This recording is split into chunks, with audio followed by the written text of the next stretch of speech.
अगर आपको अध्यात्म की ऊंचाई पर चढ़ना है तो एक शब्द याद कर लीजिए, सहनशीलता, तितिक्षा। इसको सदैव जीवन में, एक श्लोक गंगा किनारे हमें जीने की सामर्थ्य देता था। जब कभी हमें प्रतिकूलता दुख प्राय मिलते ही थे तो ये श्लोक, यम ही न व्यथ्यन्ते ते पुरुषम पुरुषर्षभ सम दुखा सुखाधीरम स्व अमृतत्वाय कल्पते। वो अमृत पद का अधिकारी हो जाता है जो आए हुए सारी व्यथाओं को, दुखों को मौन होकर सह लेता है। वो भगवान को प्राप्त होता है। जहां कोई कष्ट होता, बस यम ही न व्यथ्यन्ते ते पुरुषम पुरुषर्षभ सम दुखा सुखाधीरम स्व अमृतत्वाय कल्पते। हमें सहना है, हमें भगवत प्राप्ति करनी। अरे छोड़ो, इसने मारा, इसका कर्म जाने, चलो आगे, चलो आगे बढ़ो। भूख प्यास गर्मी सर्दी मान अपमान दुख सुख, ये सब इस मार्ग के यात्री को मिलते ही है। और जो इसको सह गया वो जगत पावन करने वाला महात्मा बन जाता है। वो मम भक्ति युक्तो भुवनम पुनातु, लोक के लोक को पावन कर सकता है जो भगवान के चरणारविंद में अपने चित्त को अर्पित कर दिया। इसलिए दुख ही हृदय, चाहे जितना दुख पड़े प्यारे, किसी से मत लो, किसी से मत, चुपचाप मौन होकर सह जाओ। तुम्हारा स्वामी विधान करके तुम्हें दुख भेजा है तो बहुत बड़ा उसमें कोई सुख है। वो मंगल भवन है, तुम्हारा मंगल होने नहीं दे सकता। दिखाई दे सकता है कि अब अमंगल हो गया हमारा, अमुक अमुक अमुक, कुछ नहीं। धैर्य पूर्वक अपने मार्ग में सीधे चलते रहो। उसका विधान आया है, वो दुखद हो या सुखद, सुखद है तो हर्षित मत हो, दुखद है तो शोकित मत हो, आगे बढ़ो। देखो ये अध्यात्म है। ये कमर कस लो कि इस जन्म में मुझे इस भव समुद्र से पार होना ही है। ये जो कमजोर दिल के होते हैं ना, अनुकूलता जहां मिली तो बोले जब से हमने भक्ति शुरू की सब काम चकाचक बन रहे हैं। ये भक्ति का फल नहीं है, भूल मत करना। ये तुम्हारे सुकृत चल रहे हैं इसलिए है। और जिस दिन दुष्कृत का फल आएगा उस दिन भक्ति करते हुए भी कदम रखना मुश्किल हो जाएगा। पग पग पर तुम्हें दुख मिलेगा। ये सिद्धांत को समझ लीजिए तो कभी आप निराश नहीं होंगे, शूरवीर होकर आगे बढ़ते रहेंगे। जो हमारी भक्ति है नई फसल है, और इस फसल की जो आनंद वृत्ति है वो भगवदानंद है, ज्ञानानंद है, अखंडानंद है, प्रेमानंद है। वो ये भोगानंद नहीं है, विषयानंद नहीं कि भगवान की बड़ी कृपा जो चाहो वो भोग मिल गए। ये सुकृतों के फल है। ये सुकृत और दुष्कृत दोनों को यही नष्ट कर दो और निकल चलो भगवान की परम धाम में, जहां नित्य सेवा सुख का आनंद सहचरियां ले रही है। श्रीपाद कह रहे, संतर्जयस ताड़यन, कोई मुझे बहुत डांटे भर्त्सना करे और ताड़यन पिटाई भी कर दे, मुझे कुछ कभी शिकायत नहीं करनी प्रभु से। देख रहे हैं ना, वो उन्होंने विधान किया है ना कि इसको पीटो, तो हम चुपचाप पीट लेंगे, किसी से नहीं कहना।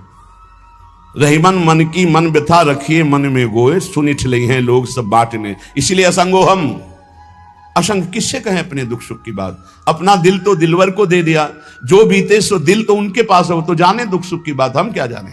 हम तो बस आपके हैं। मौन, अपने विषय में न सुख की बात करे न दुख की, मौन बात करे तो प्रभु की करे, नहीं तो मौन। मान लीजिए अगर ये मौन आप धारण कर लेंगे तो निकल जाएंगे माया से, नहीं तो किसी की निंदा कर देंगे, किसी का ऐसा कटु वचन बोल देंगे, परुख वचन बोल देंगे, भजन छीण हो जाएगा, भजन करने की वृत्ति नष्ट हो जाएगी। सैकड़ों लोगों के प्रश्न है कि पहले भजन अच्छा होता था अब नहीं होता। उसमें दो बातें होती है, एक तो भजन की ऐसी भूख बढ़ गई है कि अब उतने भजन से नहीं और भजन होना चाहिए। ये उत्तम महापुरुषों की कृपा पात्र भक्तों की वृत्ति होती है। और एक होता है कि आपसे वैष्णव अपराध बन गया, कुसंग हो गया, इस कारण से ऐसा। अगर आपके हृदय में कोई दोष स्मृति नहीं हो, फिर भजन में ऐसा लगता है कि मेरे से बहुत कम भजन होता है, वैसा भजन नहीं होता जैसा होना। ऐसा बड़े बड़े महापुरुषों को भी अनुभव होता है। ये कोई निंदनीय बात नहीं है, वंदनीय बात है। पर वास्तविक यदि भजन नहीं हो रहा है, वास्तविक यदि आपका रुक गया है आनंद, तो आप ढूंढ लीजिए आपका भोजन गलत है, आपका संग गलत है, आपने कोई वैष्णव निंदा की है, बस यही कारण है। यही खोज लेना, यही सुधार कर लेना। किसी से क्षमा याचना की जरूरत नहीं, अंदर देखो और आचार्य गुरु से प्रार्थना करो, सब ठीक हो जाएगा। बड़े कृपालु है, जिन्होंने अपराधी मुझ जैसे को घसीटा तो अब अपराध बन जाएगा तो थोड़ी छोड़ देंगे वो। विश्वास कीजिए, उन्हीं से प्रार्थना कीजिए, नाथ यदि आपको अपराध मोचन कराना है तो भेज दीजिए मुझे उसके पास, या उसको बुला दीजिए, मैं पैर पकड़ लूं, हाथ जोड़ लूं यदि अपराध बन गया। और यदि आप चाहें तो आप क्षमा कर दें, आगे से सावधान रहेंगे। बड़े कृपालु हैं प्रभु, क्षमा कर देते।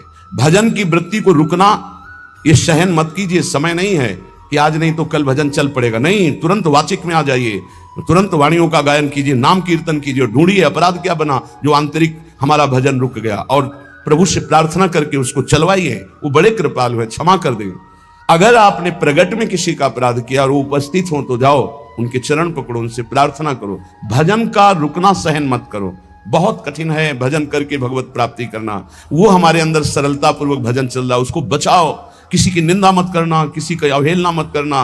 तुम्हारी कोई निंदा करे, तुम्हारी अवहेलना करे, सह जाना, कह रहे हैं, इसमें कह रहे हैं संतर्जय ताड़यन बंधनन। यदि वो कहीं मुझे बांध दें, मैं बंधना भी स्वीकार कर लूंगा। ऐसा भक्तों को कोई बांधता है क्या? हाँ, बांध देते हैं। तितिक्ष ब्राह्मण की कथा में पढ़िए, उसको बांध दिया। एक सखी बहुत भजनानंदी थी, उसके परिवार के लोग रोज उसे पीटते थे और उसे बांध देते थे। सखुबाई नाम उसका सखी का था। एक सखी बहुत नागरीदास जी के संग में रहकर भजन की वृत्ति उच्च कोटि की सीखी थी, भागमती बाई। उनके पति ही उनके ऊपर सैया लगाकर नई नवीन रानी के साथ बैठते हुए सब पिटाई करते, इतना कष्ट देते, पर वो उच्च कोटि की ऐसी महान वक्ता, परम सिद्ध बरसाने के जो वास करने वाले अपने नागरीदास जी थे, हरिवंश महाप्रभु के शरणागत, उनके सत्संग से ऐसी उच्च कोटि की दशा प्राप्त हुई, उसे कोई फर्क नहीं पड़ा। उसके कष्ट देने के लिए उसके ऊपर सैया लगाते, राजा थे, और नवीन रानी के साथ उसके ऊपर बैठते, उपद्रव करते, मारते पीटते, लेकिन वो सम रहती। संतर्जय ताड़यन बंधनन, शांत। वो देख रहा है, बस तुमको यही सोचना, वो देख रहा है, मेरा स्वामी देख रहा है। वो देखते हुए मौन है ना, वो चाह रहा है ना, तो तेरा किया मीठा लगे। बस बात समझ लो, इतना तो बहुत बड़ी वस्तु प्राप्त होगी, बहुत बड़ी। एक मिट्टी जब कुम्हार को अर्पित हो जाती है तो पीट पीट कर एक छोटा राई भर भी दाना नहीं रहने देता, क्योंकि राई भर भी अगर दाना रहा वहीं से मटकी फूट जाएगी, राई भर भी अहंकार रहा वहीं से भक्ति रस निकल जाएगा। पीट पीट के उसको एकदम बराबर, फिर भी चैन नहीं, जल डाल के रौंदा, फिर भी चैन नहीं, हाथों से मल कर अपने अनुसार बनाया, फिर चाक पे चढ़ाया, जो चाहा आकार दिया, सूर्य के ताप में तपाया, फिर उसको दहकते हुए आवे के बीच में रख के पकाया, फिर उसमें रस रखने लायक क्षमता आ गई उस मिट्टी में। ऐसे ही हम जब संत महापुरुषों को, श्री भगवान को समर्पित होते हैं तो ये सब होगा। रस रखने लायक हृदय तभी होता है जब आवे में तपता है, इसलिए तैयार रहो। तभी नागरीदास जी ने कहा, बड़ो ही कठिन है भजन ढिग डरिबो। एक सूरवीर योद्धा की तरह जैसे उसके अंग घाव से युक्त होते हैं, वो कदम पीछे नहीं आगे ही बढ़ाता है, ऐसे भजनानंदी चाहिए। चाहे मुझे चोर कहा जाए, पतित कहा जाए, गाली दिया जाए, मुझे मारा जाए, बांध लिया जाए, तो भी मैं भगवान पर दोषारोपण नहीं करूंगा। मैं यही निश्चय करूंगा, प्रभु मेरे देख रहे हैं, जोई जोई प्यारो करे सोई मोई भावे, उनका विधान परम मंगलमय है। अंतः क्लेश मतीव दुस्सह तरम प्राप्नोति नाना विधि। मुझे अंदर से भी बहुत पीड़ा दी जाए, काम पीड़ा, क्रोध पीड़ा, लोग बाहर से तो ये दिया जाए और अंदर से भी ये दिया जाए, तो भी हे प्रिया जो आपसे नहीं कहूंगा। प्रेम में कभी शिकवा शिकायत नहीं होती, ना इष्ट से, और अपने प्रीतम के विधान से दिए हुए कष्ट को हम दूसरे से कह दें, धिक्कार है हमारी प्रीति को। प्रीतम सहावे और मैं दूसरे से शिकायत करूं? नहीं, हर विधान आपका सहूं। ये प्रेम है मस्ती का, ये लज्जू पंजू ऐसे काम नहीं है इनके। ये तो देखते हैं पैर धर के, अगर गर्म लगा तो हटा लेंगे, मत रखना गर्म ही गर्म है। और छाती मजबूत करके कि आग पे चलूंगा, तो पैर रखोगे तो चंदन हो जाएगा आग में भी। पूरे जीवन की बात कह रहा हूं, पूरे जीवन की। सोचो उस समय जब 13 वर्ष की अवस्था है और घर से निकले थे, कोई साथी नहीं है, कोई समझाने वाला नहीं, और आज इतना जीवन हो गया, इसी यार के सहारे हुआ है। इसी यार, ना 1 रुपया कभी था, न रहा है, न रहेगा। प्रेमानंद का 1 रुपया नहीं है, प्रेमानंद की एक वस्तु नहीं, ना रहा ना रहेगा। हाँ, प्रेमानंद की सब वस्तुएं हैं, ना होते हुए भी पूरा विश्व मेरा। क्यों? प्रेमानंद भगवान का है। भगवदानंद को प्रेमानंद कहते, वही संपत्ति। जीवन भर एक ही साथी रहा है, और हे नाथ ऐसी कृपा करना, अब दूसरा साथी बने ना। अब आओ तो मृत्यु रूप में ही आओ, और किसी रूप में मत आना। साथी हो तो आपका साथ हो, सर्वहरण करने वालों में मैं मृत्यु हूं, बस उस रूप का इंतजार है। आओ उस रूप में और समेट लो अपनी लीला। बस कभी किसी से शिकायत, कभी किसी ने कैसे हो, आनंद है। नहीं सुना है किडनी खराब है तो सुना ही होगा, कोई दुख नहीं, कोई दुख नहीं। वर्तमान दुख वर्तमान के आनंद से बहुत छोटा है। क्या दुख है? स्वामी के द्वारा दिया हो। ये आप हमारी प्रार्थना मान लीजिए इस मार्ग में चलने पर जो दुख मिले कभी किसी से कहना नहीं, नहीं तो प्रीति में कलंक लग जाएगा, वो तुम्हें प्रभु से हटा देगा। नहीं, रहीमन मन की मन व्यथा रखिए मन में गोए, सुनि चले है लोग सब बाट न लिए। ये भगवत मार्ग सूरवीरों का मार्ग। कभी अपनी आंतर व्यथा को किसी से मत कहो। जीवन में अगर कोई हमें कष्ट दे रहा है तो हमारा कर्म है, ना कि कोई व्यक्ति। ये बिल्कुल सिद्धांत तक चर्चा समझ लो। वही व्यक्ति जो मुझे द्वेष करता, वही व्यक्ति जो मुझे कष्ट और दंड देता, वही व्यक्ति प्रणाम करके छाती से लगाकर आंसुओं की धारा से अभिषिक्त किया, तो वो व्यक्ति था या कर्म? जब कर्म भोग हो गया तो वही हृदय से लगा के अश्रुधारा से क्षमा कीजिए, बहुत ऐसा ऐसा। नहीं, आप तो बड़ी कृपा की। व्यक्ति कभी कष्ट नहीं देता, मेरा कर्म उसके ऊपर सवार होकर मुझे दंड देता, इसलिए मैं किससे कहूं? अपनी जबान से दांत कट जाए तो किससे कहूं? ये जो दांत, इससे जबान हमारी पीड़ा को किससे कहूं? अपने हाथ से चोट लग जाए किसको कहूं? ऐसे सब आत्मा स्वरूप हैं, हमारा कर्म ही उनके ऊपर सवार होकर हमें दंड दे रहा है। इसलिए भाई श्रीपाद का सिद्धांत जो कह रहे कि अगर भगवत प्रेम प्राप्त करना है तो मुंह बंद। 22 बाजार में कोड़े मारे गए, एक बार भी श्री कृष्ण से नहीं कहा। पूज्य भाई जी महाराज के जीवन कष्टमय, कभी श्री कृष्ण से नहीं। बाबा नहीं सह पाए, बाबा ने श्री कृष्ण से कहा, श्री कृष्ण चंद्रजू से, ये क्या है, इतना कष्ट क्यों दे रहे हो उनके शरीर को? मुस्कुरा दिए, बोले मैं नहीं दे रहा हूं, ये तुम्हारे कर्म का फल भाई जी भोग रहे हैं। ऐसा? बोले हाँ। सीधे अस्पताल गए, भाई जी से कहा ये आप हमारा प्रारब्ध क्यों भोग रहे हैं? तो कहा आज ये कौन सा खेल रच रहे हो बाबा, क्या बात कर रहे हो? जीव का अपना कर्म भोगना होता है या किसी और का निजीकृत कर्म भोग? तो उनका आप हमको बहका नहीं सकते, हमें परम तत्व से पता चला है कि आप हमारे कर्म। तो हंस दिए भाई जी और बोले देखो हमें कोई फर्क नहीं पड़ता, आपको फर्क पड़ जाता। आप चढ़ो, जिस साधना की चढ़ाई पर चढ़ रहे हो चढ़ो, मंगलमय श्री कृष्ण तुम्हारी यात्रा को पूर्ण करें। हम तो अस्पताल में पड़े पड़े प्रिया प्रीतम के साथ खेल रहे हैं, कोई फर्क नहीं पड़ रहा। ये बड़े महापुरुषों ने अपने कष्ट की तो बात जाने दो, दूसरों के कष्टों को लेकर भोगाए। हम जरा सा कष्ट आ जाए तो बोले हमारी अंदर श्रद्धा थी अब खत्म हो रही क्योंकि कष्ट आने लगा। उसमें भगवान का क्या दोष है? वो तो बड़े कृपालु हैं कि ऐसे पापात्मा होने पर भी मुझे महात्माओं का संग दिया, धाम का वास दे रहे, नाम जपवा रहे हैं। अब हमारे पूर्व प्रारब्ध हमें कष्ट दे रहे हैं, इस समय भी वो हमें दुलार कर रहे हैं। जीव समझता नहीं, केवल दोषारोपण भगवान और भगवत मार्ग पर कर देता है। इसलिए उपासक को अंतः क्लेशमति व दुस्सहतरम, ये जो आप काम क्रोध से जल रहे हो ना, ये तपस्या है, इसका बहुत बड़ा लाभ मिलेगा। और अगर भोग रहे हो ना, गिर रहे हो, पतित हो रहे हो, तो वो सुख नहीं, वो शांति नहीं, वो विश्राम नहीं है। तो एक बात ध्यान रखना, इस शब्द को याद रखना। ऐसे रहने पर भी हमारे द्वारा जो भी, वो हमारे स्वामी ऐसे लेते हैं, जन अवगुण प्रभु मान न काऊ, दीन बंधु अति मृदुल स्वभाव। कल शाम के पूज्य परमहंस राम मंगलदास जी की वाणी का चिंतन हो रहा था, उसमें कह रहे कि जो 30 मिनट भगवान नाम कीर्तन कर लेता, मेरी बात पर विश्वास रखना, वो उसको भगवत प्राप्ति होगी। 24 घंटे में 30 मिनट नाम कीर्तन कर लेता है और अन्य समय विस्मरण रखता है, तो 30 मिनट का नाम कीर्तन उसे भगवत प्राप्ति करा देगा। तुम्हें जो पाठ प्रिय हो 30 मिनट पाठ कर लोगे, भगवत प्राप्ति हो जाए कर लो। और बहुत पहुंचे हुए महापुरुष जिनके चरणों में अपार श्रद्धा है, आप लोग तो रात दिन लगे आपको भगवत प्राप्ति नहीं होगी। चूक हो जाएगी तो जन अवगुण प्रभु मान न काऊ, दीन बंधु अति मृदुल स्वभाव। अग्नि की ज्वाला के समीप रुई का पहाड़ कितनी देर टिकेगा? कितनी देर टिकेगा? उसके ताप में झुलस जाएगा। ये अग्नि की ज्वाला है भगवान नाम कीर्तन, भगवत यश गुणगान। तो जैसे किसी को लगे कि वो नाम जब भी करता है वो रुचि पूर्वक पाप करता है, असंभव। नाम जापक रुचि पूर्वक पाप कर ही नहीं सकता, उसका हृदय जलेगा पक्का। आप जप करके देख लीजिए, आप जप कीजिए नाम और फिर आपसे पाप जब बनेगा तो आप फिर हालत अपनी देख लीजिएगा, बार बार हृदय जलेगा, नहीं नहीं नहीं। तो एक दिन वो नहीं सिद्ध हो जाएगा और आप निर्विकार हो जाएंगे। इसलिए अंतः क्लेश, अगर बुद्धि मति हो, अति अंदर क्लेश आ रहा है, कभी काम आ रहा है, कभी क्रोध आ रहा है, कभी लोभ आ रहा है, कभी मोह आ रहा है, ये आता रहेगा जब तक भगवत साक्षात्कार नहीं होगा। ऐसा मत समझो कि 2-4 महीने जप करेंगे तो हम सिद्ध हो जाएंगे, ये आता रहेगा।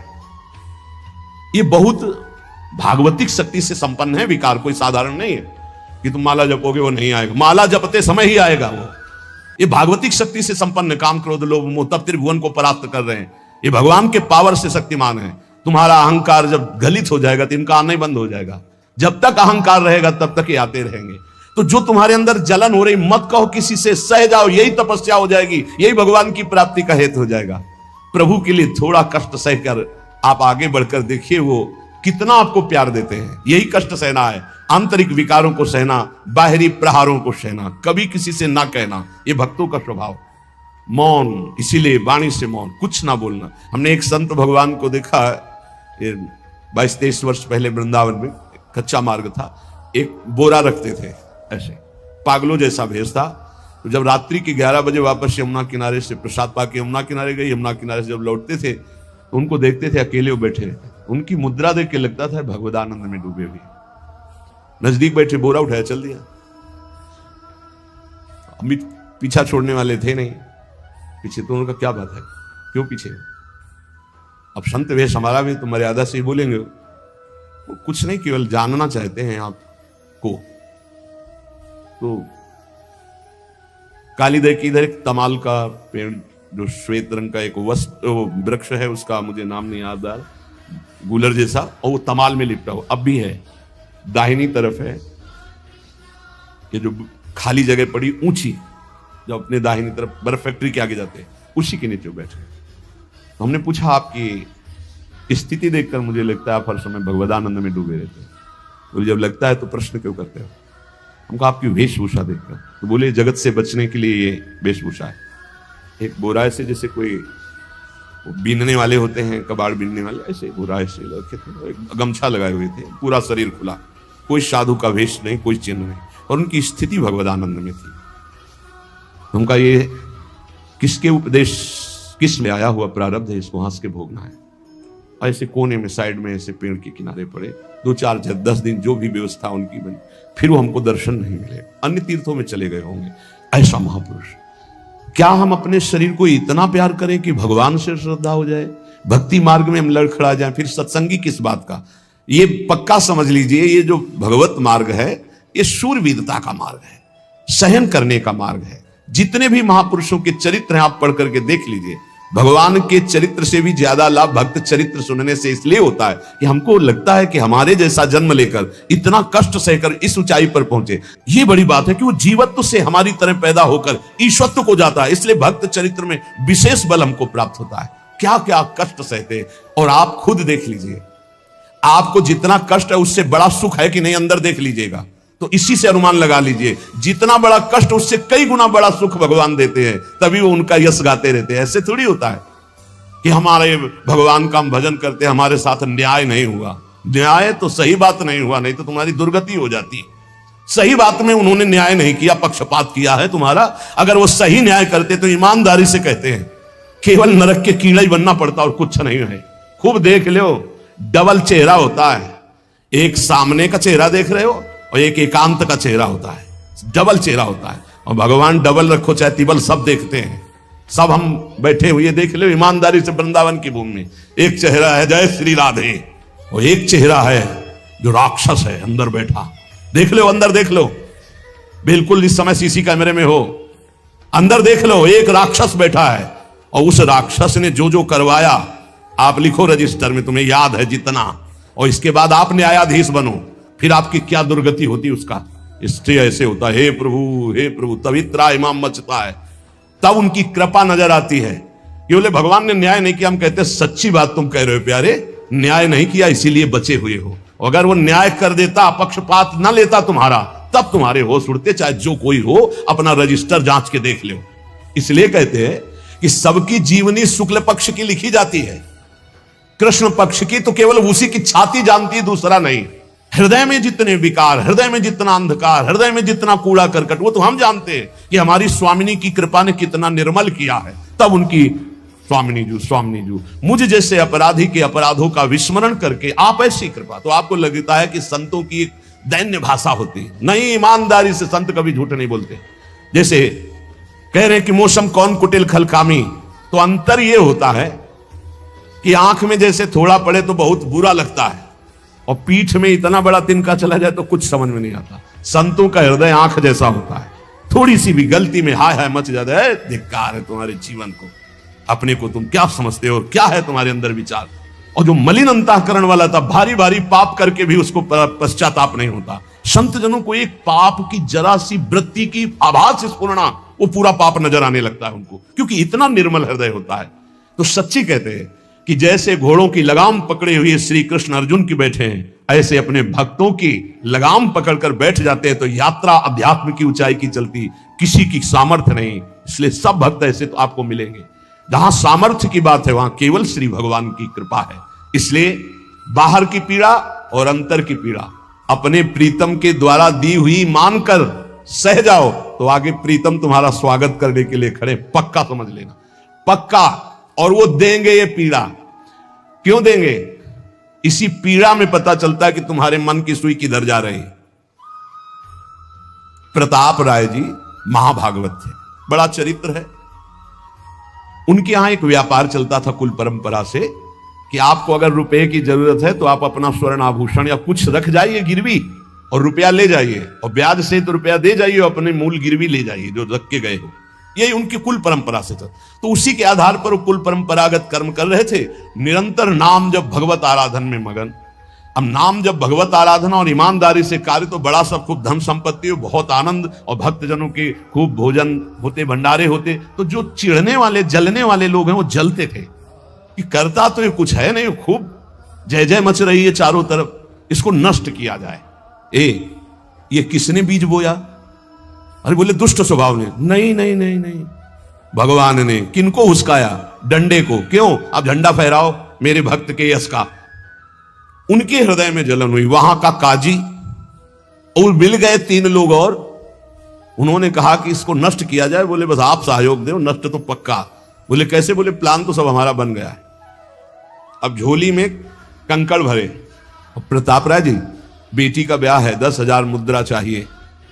बोले गिरवी? बोले है स्वर्ण मुद्राएं। अब वो इतने ईमानदार विश्वास, बोले बॉक्स रखा रहता है उसी में रख दो, दस्तखत करो, 10,000 रुपए लो, ब्याज से दे जाना, अपना ले जाना। थोड़ी देर बाद दूसरा आया ऐसे, फिर तीसरा आया, वो तो उनका व्यापारी था।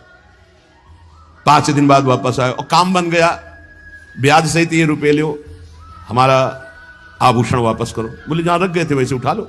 बॉक्स से उठाया ऐसे, अरे देखो कितना नाटक करता है, माला जपता है, भगत बनता है, हमारे स्वर्ण आभूषण हटाकर कंकड़ पत्थर भर दिए। अब लोग तो आश्चर्यचकित हो रहे थे कि ये भगत जी तो ऐसे है नहीं। इतने में दूसरा आया, उसने भी वही नाटक शुरू। तीसरा आया, उसे अब तो पक्का हो गया कि पाखंड करता है। लोगों की श्रद्धा को कपूर कहा गया है। कपूर ऐसे बाहर रखो ना तो उड़ जाता है ना, ऐसे ही श्रद्धा है। अगर उसको आप मजबूती, विश्वास की मजबूती में नहीं रखोगे तो श्रद्धा उड़ जाएगी। अब तो सब कहने लगे कि प्रताप राय तो बहुत ही पाखंडी निकला। अब हाहाकार मच गया। इसके बाद काजी, वो तो सब मिले हुए थे, काजी ने बादशाह के सामने बात पेश की। काजी के इशारे से बादशाह ने हुक्म दिया इनको बंदी बना लिया जाए, सारी संपत्ति जब्त कर ली जाए। अब राज सैनिक बंदी बना लिए प्रताप राय जी को, सारी संपत्ति जब्त होने लगी। तो उन्होंने अपनी पत्नी से इशारे से कहा ठाकुर जी लो और भाग जाओ अपने मायके, ठाकुर जी को बचाओ। ऐसी स्थिति में याद क्या है? ठाकुर जी को बचाओ, उनका भोग राग चलता रहेगा, हम तो जेल में कष्ट भोग लेंगे। ऐसा ही हुआ। वो पीछे की खिड़की से अपने ठाकुर जी को लेकर सब तहस नहस हो गया। म्लेच्छ सेना साहब नष्ट भ्रष्ट कर दिया, बंदी बनाया, उनको ले गए, जेल में डाल दिया। कुछ लोगों ने कहा कि महाराज अभी ठाकुर जी अष्ट धातु के हैं, बहुत महंगे हैं, उनकी पत्नी इसीलिए लेके भाग गई है। मायके से पत्नी को भी बंदी बनाया, ठाकुर जी को भी संपत्ति के रूप में जब्त किया, और जहां संपत्ति थी वहां गोदाम में ठाकुर जी को ऐसे जैसे संपत्ति डाल दी वैसे डाल दी। जब पत्नी नजदीक हथकड़ी बेड़ियों के सहित, और वो तब एकांत जब हुए तो उनका प्रभु आज तक मैंने कभी आपसे मांगा नहीं और कोई शिकायत नहीं की, बस एक कष्ट है इस समय कि आपको गोदाम में डाल दिया गया है, हम प्राणों से अधिक आपको प्यार करते हैं, और आपको भोग नहीं लगेगा, आपकी सेवा नहीं होगी, ये हम बर्दाश्त नहीं करेंगे। प्रभु कुछ उपाय करो जिससे आपकी सेवा, अगर हमें ये पता भी चल जाएगा कि आपको भोग लग रहा है तो आजीवन हम पति पत्नी को जेल में रखो, मुझे कोई कष्ट नहीं। प्रभु ये सब कुछ हुआ, मुझे कोई कष्ट नहीं, आपको भोग नहीं लगेगा, इस बात से मैं जीवित नहीं रह पाऊंगा। भगवान देर थोड़ी लगी युगल सरकार गलवैया दिए हुए, इस स्थिति में भी तुम्हें मेरी चिंता है? तुम्हें अपने अपमान की, अपनी संपत्ति जब्त की, अपने जेल के दुख की कोई चिंता नहीं, मेरी चिंता है। वही साक्षात्कार हुआ। अब तत्काल, अब वो तो चाबी बदलने वाले हैं ना। ज्ञानी मूढ़ न कोय, जस जय का रघुपत करे तस ताही क्षण होए। बोले भियस महेश तब, ज्ञानी मूढ़ न कोय। उस वहां का जमींदार जो था, उसने कहा ऐसा हो ही नहीं सकता, यह सब गलत है, पाखंड रचा गया है प्रताप राय जी के प्रति। बादशाह के सामने विरोध प्रकट कर दिया, नहीं सही जानकारी जांच हो। बादशाह ने उन तीनों को बुलाया और कहा फांसी पे चढ़ा देंगे यदि सही नहीं बोलोगे। सही सही बोल दिया कि उसमें हम सोना तो रखे नहीं था, कंकड़ रखे थे। काजी की ये सब बात थी। काजी को दंड दिया गया, तीनों को बंदी बना लिया गया। प्रताप राय जी को पूरा नुकसान सहित सब अर्थ दिया गया और बड़ा सम्मान किया गया। फिर जीवन, ये घटनाएं भक्तों के जीवन में आती है किस लिए? भगवत साक्षात्कार कराने। भगवत साक्षात्कार जेल में प्रताप राय और उनकी पत्नी को हुआ। इसलिए उपासक को कितनी भी परिस्थिति कष्ट की आवे, वो तुम्हारे आनंद का वर्धन करने वाले बनेगी, विश्वास रख लीजिए। बस किसी से सहयोग मत मांगना और किसी को अपनी बात मत कहना। प्रताप राय जी ने किसी से भी नहीं कहा, कुछ भी नहीं बोले, केवल प्रभु से कहा कि आपकी सेवा अगर हमको कान में सुनने को मिल जाएगी कि आपका भोग लग रहा है तो मुझे कोई कष्ट नहीं होगा, लेकिन ये मैं नहीं सह पाऊंगा कि आप गोदाम में ऐसे, क्योंकि मैं जीवन भर आपको दुलार करता रहा हूं प्रभु। अब वही भगवत साक्षात। तुम्हारी सुई कहां जाती है? मन की। कष्ट की स्थिति में कोई मित्र, कोई रिश्ते नातेदार, कोई पावर काम आता है या भगवान की तरफ जा। अगर भगवान की तरफ तो जीत गए, और अगर संसार की तरफ ऐसे भी मिलने में आप बिल्कुल फोन कर देना, हम तुम्हें अमर कर देंगे, नहीं फाड़ के फोन नंबर फेंक देना कि हम रखेंगे भी नहीं ऐसा नंबर। जब कोई नंबर नहीं होता तब हरि का नंबर लगता है। जिसके पास किसी का फोन नंबर नहीं होता उसका हरि का नंबर लगता है। ध्यान दे दो, कलयुग है इसीलिए सबके पास नंबर भेज दिया है। सबके पास नंबर है क्योंकि हरि से फोन नहीं कर सकते। हरि का फोन जानते हो कैसा होता है? जब आर्थ होकर अनाथ भाव से असरण कोई नहीं मेरा, तब हा नाथ, वो फोन नंबर। भाव से मुझको पुकारे तो भाव से बेड़ा पार है, भाव पूरित टेर ही करती मुझे लाचार है। भाव बिना भगवान आवाजें नहीं सुनते, भाव सुनी पुकार भगवान नहीं सुनते। भाव कब आता है? बाजार में थोड़ी मिलता है। किसी से हमारा संबंध नहीं। ये जीतना है तो ये बातें पकड़ लो सत्संग की। कोई विपत्ति दुख आने पर अगर किसी का नंबर आपको याद आवे कि अगर हमें विपत्ति आएगी तो कौन सा नंबर याद आएगा? बोले अमुक का, उसको डिलीट कर दो। नहीं, अमुक का नंबर नहीं रखेंगे हम, श्री जी का। श्री जी का नंबर क्या है बताया तुम्हें? क्या है? बस कोई नंबर नहीं तो श्री जी का नंबर। हे लाडली, हे प्रिया, कोई है ही नहीं, अब अपना कोई है ही नहीं तो कौन है? सच्ची बताते हैं, एकदम नंबर। 1 घंटी में फोन उठा लिया जाता है, 1 घंटी। गजेंद्र ने जब देखा कि कोई मेरा सहयोगी नहीं, हरी री नहीं पहुंच पाया, काम हो गया। हरि पूरा नहीं कर पाए, काम हो गए। गोविंद यही प्रकट हो गए, वस्त्रावतार। ये नंबर है हरि का। जब तक पांडवों की तरफ, भीष्म की तरफ नंबर नहीं लगा, दांत तक पकड़ा नंबर नहीं लगा, और जब छोड़ दिया कहा गोविंद, बस नंबर लग गया। ये है भगवान को पुकारना, ये है भगवान तक आवाज पहुंचाना। कोई हमारा नहीं, यही तो हमारी साधना है। और यहां मार नंबर लिखे चले जा रहे हैं, व्यवहार बनाए चले जा रहे हैं, डायरी बनाए चले जा रहे हैं, इतने नंबर। अरे ये सब क्या करोगे? ये सब नरक पहुंचाएंगे नंबर। एक केवल हो हरि शरणम, बस सब काम बन जाएंगे। बोले नहीं, सहयोग होता है। इससे क्या सहयोग होता है? अगर बात बिगड़ जाए तो अंग रक्षक ही सूट कर देता है। और कौन? अंग रक्षक ही सूट कर देता है। अगर वो चाबी बदल जाए ना तो रक्षक ही भक्षक बन जाता है। किससे रक्षा चाहते हो? जो काल का भी शासन करने वाला है, उससे रक्षा चाहो। देखो सच्ची बात, ये केवल प्रवचन नहीं कर रहे, हृदय की बात कह रहे। मान लीजिए मेरे प्रभु ऐसे, कोई महान नहीं है। वो जिसको महान करते हैं वही महान हो जाता है प्यारे। ऐसे हाथ हटा ले तो सब हानि ही हानि है, कोई महान ही नहीं है, महान नहीं। वो हटा ले तो बस उन्हीं से महान है। ये सच्ची कहते हैं, उन्हीं से बहाल है। दबी बात खुल जाए तो असलियत समझ में आ जाए। और वो जानते हैं, और वो जानते हुए हमें नमस्कार करवा रहे, प्रणाम करवा रहे, भोजन दिला। अरे जय बोलो उनकी। हमारे साथ भगवान ने क्या किया? अरे तुमने भगवान के साथ क्या किया? कितनी कृपा की भगवान ने। इतने अपराध का दंड जानते क्या होता है? पूरा जीवन बर्बाद हो जाए। और यहां पूरे जीवन अपराध कर रहे हैं, जीवन आबाद किए हुए हैं ऐसे प्रभु के प्रति। ये हम इसलिए कह रहे हैं, जो कहते हैं ना हमारी भगवान पर श्रद्धा नहीं रहेगी तो तुम्हारे ऊपर हमारी श्रद्धा नहीं रहेगी। देखो ना कहां श्रद्धा लायक हो तुम, क्या हो तुम।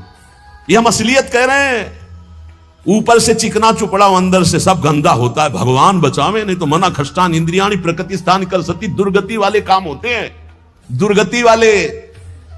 आप जो भी देख रहे हो केवल कृपा देख रहे हो, अगर वो कृपा हट जाए तो कुछ नहीं देखने लायक किसी में भी। जहां कहीं कुछ भी है वो मति की रति गति भूति भलाई, जब जेहि जतन जहां जेहि पाई, सो जानो सत्संग प्रभाव, लो कहूं वेद न आन पाऊ। इसलिए हम कहते हैं ये मत कहो मुझे भगवान पे श्रद्धा नहीं रह गई, भगवान की इतनी कृपा है, हम कैसे तुम्हें बताएं। कृपा ही कृपा है कि वो न्याय ठीक से नहीं करते। किनके साथ? एक बार जो कह दे राधा, एक बार हरि, एक बार कृष्ण, तो पक्षपात ले लेते हैं। अगर पक्षपात ना लेते, ठीक से न्याय करते, तो करोड़ों कल्प रौरव नरक मिलता, फिर भी उद्धार नहीं होता। ऐसे आचरण सबके अंदर है, देख लो। 15 मिनट के अपराध से जीवन भर आपको भारत की जेल में सड़ना पड़ेगा। वो ऐसे कितने अपराध हैं उनका, जिनको तुम इस कानून से अनुमान लगा सकते हो। वैसे कितने अपराध किए, लेकिन स्वामी ने कभी एक चाटा नहीं लगने दिया, और निकाल करके आपको परम पद की तरफ ले जा रहे। कृपा नहीं दिखाई दे रही? तुम सत्संग, नाम जप, भगवत यश गायन, भगवत लीला, भगवत धाम, ये तुम्हारी साधना का फल है क्या? ये कृपा का फल है। तुम अपने को देखो और कृपा को देखो, तो यही बलिहारी जाएगी कि जासु कृपा नहीं कृपा आघाती। जिनकी कृपा कृपा करने से आघाती ही नहीं है। इसलिए अंतः क्लेशमति व दुस्सहतरम प्राप्नोति नाना विधि, नाना विधान से यदि अंतर बाहर कष्ट मिले तो चुपचाप सह जाना, राधा राधा राधा। आगे बढ़ोगे तो भगवत प्राप्ति हो जाएगी।